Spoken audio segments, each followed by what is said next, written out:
Hi everyone, my name is Parul. Welcome to my channel Parul English Lab. This video is the second part of verb moods. In first part, I have explained indicative mood, interrogative mood and imperative mood. And today, I'll talk about conditional mood and subjunctive mood. So please watch this video till the end, and before going ahead, please like and subscribe to my channel Parul English Lab, and don't forget to press the bell icon for future notifications. Now, let's start our today's video. Conditional mood. It expresses a condition. It shows a possibility for something to happen if a condition is met. In conditional mood, we connect two clauses with if or when. Now let's look at some examples.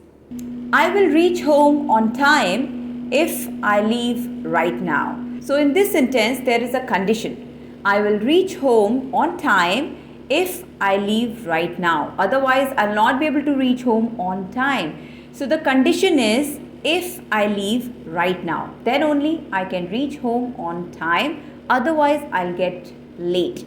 So here the condition is if I leave right now.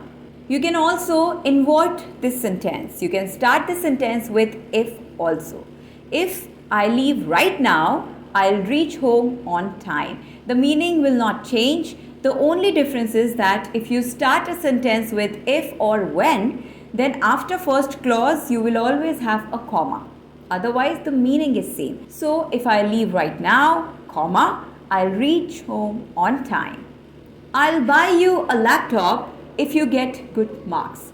So if you get good marks, this is a condition. I'll not gonna buy you a laptop if you don't get good marks. So I'll buy you a laptop only if you get good marks. So this is the condition. If you get good marks, I'll buy you a laptop. She'll call me when she reaches the hotel. So when she reaches the hotel, this is again a condition. She will call me when she reaches the hotel. So in this sentence also we can see a condition. When she reaches the hotel, then she'll call me. Not before that. So again here when she reaches the hotel, this is a condition. So this way conditional mood in English is used to express a condition. One thing will happen if another thing happens. And if and when are used to introduce the condition. Just keep that in mind. And the last one is subjunctive mood. It is used to express a hypothetical situation or an unreal situation like dreams or wishes, etc. You can also say that it is opposite of indicative mood, because indicative mood is all about real situation, truths, facts.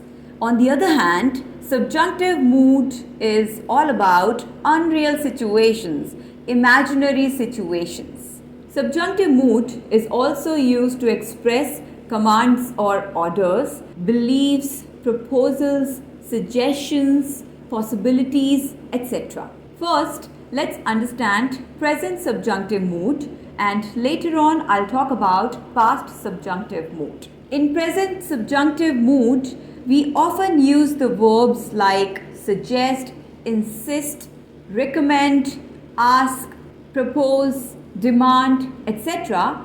or a phrase that starts with it is. When we start a sentence with the phrase it is in subjunctive mood, then after it is we always have an adjective like important, vital, imperative, admirable, etc. For example, it's important that, it's necessary that, it's admirable that.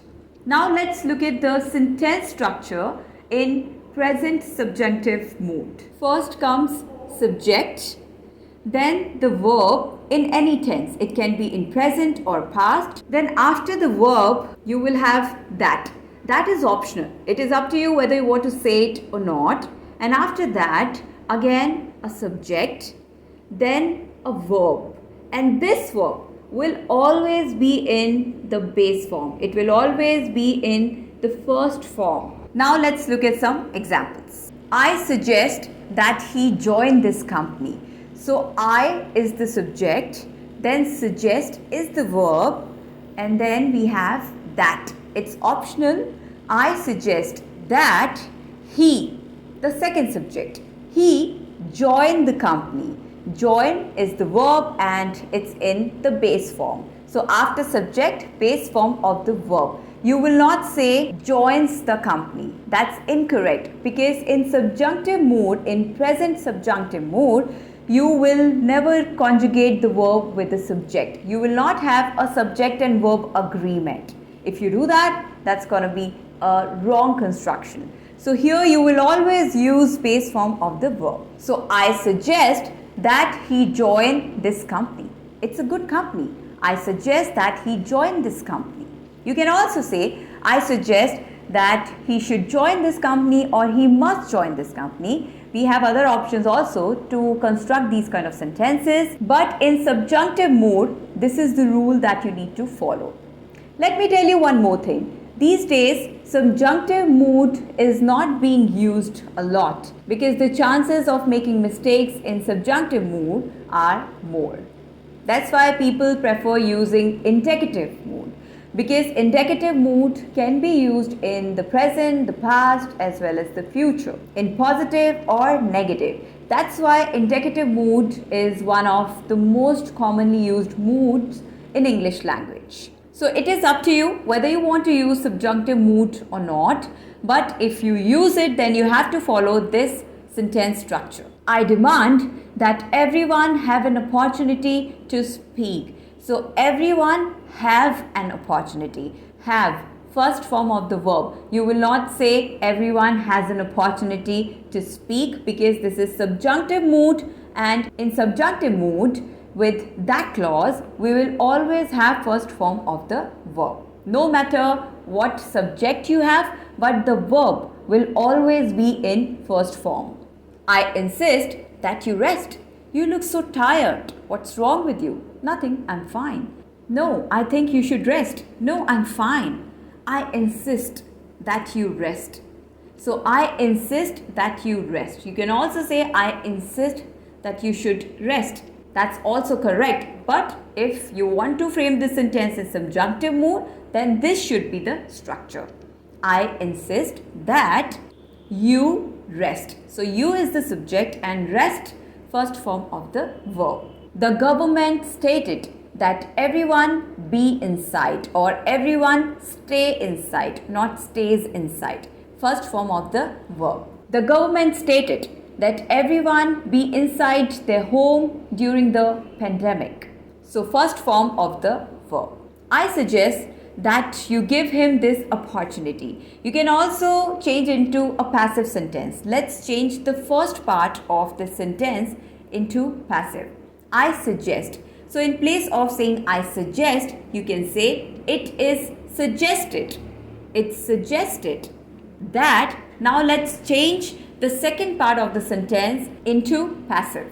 It is suggested that he be given the opportunity. He be, first form of the verb. He be given. Here I am using given because this is the second verb, and in passive we always use third form of the verb. So I am not saying give, given, because I am using be, first form of the verb, be. So it is suggested that he be given the opportunity. This way you can make a passive sentence also, but when you are making a passive sentence, after that then you will have to use be. You can also make a negative sentence in subjunctive mood by simply putting not after the subject, but that's quite rare. You can say that I suggest that you not give the opportunity to him, or he not be given the opportunity. But negative sentences in subjunctive mood is very, very rare. Now let's make some sentences in present subjunctive mood with the phrase it is. It's important that no one go out. It's vital that we all take precautions. It's admirable that you call him on his birthday. So this way, present subjunctive mood is used with the verbs propose, ask, suggest, order, demand, etc. or the phrase it is, and then the adjective. Now let's look at the past subjunctive mood. Past subjunctive mood is used to express a hypothetical situation like a wish or a dream. Generally, this kind of statements include the words like if only, wish, as if, as though, etc. We use past subjunctive mood to talk about imaginary situation or hypothetical situation, unreal situation. Now let's look at some examples. If I were rich, I would buy a big house. So here this is an imaginary situation where the situation is that I'm not at all rich and it's not possible. This is something that's impossible. So I'm not rich and I cannot buy a big house, but I can wish for that. So it's my wish. If I were rich, I would buy a big house. So this is an imaginary sentence, a hypothetical situation. Generally, in these kind of sentences, we use to be verb, and in place of was, we always use were, because this is all about imagination. It's not a real situation. That's why we will use were. I have told you this earlier also. In second condition, we have done conditional sentences. I have made quite a few videos on conditional sentences, mixed conditional sentences. I'll mention all the links in description box. So this is second condition, imagination, where we talk about hypothetical situation. And here we always use were in place of was. If my father were here, he would help me. So my father is not here and he can't be here. This is an imaginary situation. But if he were here, he would help me. If I were young, I would travel the world. So I'm not young, I'm already 50, but I can imagine. I can wish for anything. If I were young, I would travel around the world. If I were you, I would be careful. So I can't be you, but if I were you, I would be careful. So again, an imagination, a hypothetical situation. If he were a king, he would rule the world.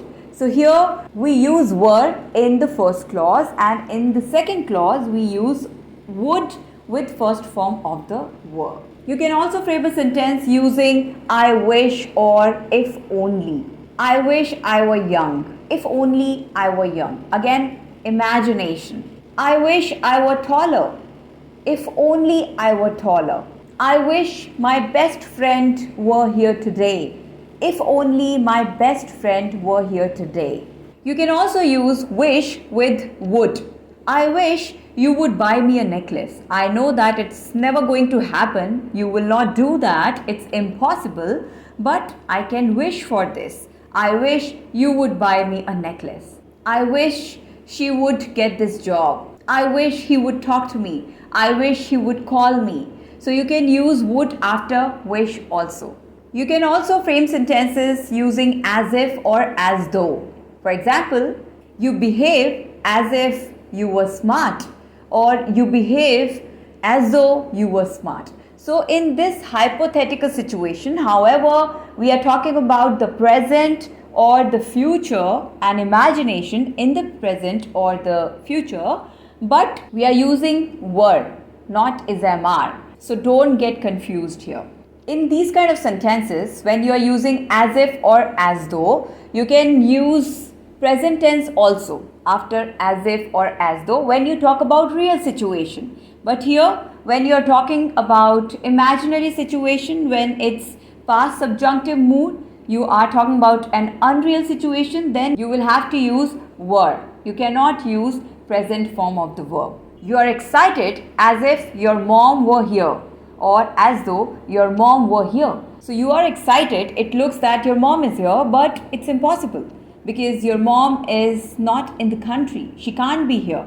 So it's an imaginary situation. You are excited as if your mom were here. It looks as if she knew everything, or as though she knew everything. It seems as if she got the job. So that's all for today. I hope you have understood all the verb moods in English language. Now please practice, try to make some more sentences on your own, and if you have any doubts, you can always mention in the comment section. So keep learning, keep practicing. Please like and subscribe to my channel Parul English Lab, and don't forget to press the bell icon for future notifications. Thank you, take care, have a great day.